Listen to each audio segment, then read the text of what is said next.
Di depan ni adalah pesakit kencing manis dah 25 tahun. Pesakit kanser payudara tahap 4 yang merebak kepada tulang punggung, tulang rusuk dan tulang dada.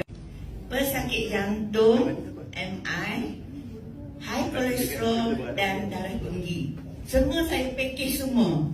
Jadi saya tak bagi dengan orang, semua penyakit saya ada. Alhamdulillah, Allah bagi saya sihat seperti hari ini. Saya kena alura ni pada bulan 3 2023. Selepas saya balik daripada umrah, saya disahkan positif COVID dan dengan sakit yang teruk. Jadi sakit kanser saya tu bertambah teruk. Maksudnya saya tak boleh duduk atas kerusi. Saya nak bangun, bahu saya sakit. Kalau saya nak bangun, suami saya kena angkat. Kalau saya duduk bilik air, suami saya kena papah saya keluar. Saya mengalami batuk yang teramat-amat. Disebabkan saya ada kencing manis, saya pergi TCA kencing manis. Doktor arahkan saya tak boleh ambil ubat tahan sakit. Dan saya tak boleh ambil antibiotik.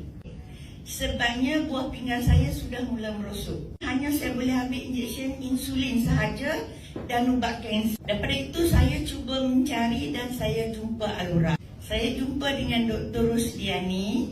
Dr. Rusdiani sarankan saya suruh pakai untuk sakit belakang saya tu dengan bahu. Dan untuk batuk, dia sarankan saya suruh makan Shiruto.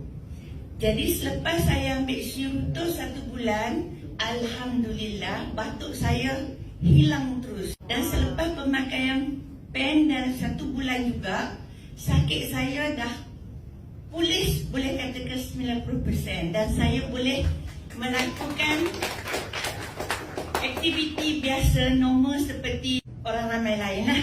Tak perlu bantuan suami lagi. Boleh jalan, boleh drive, boleh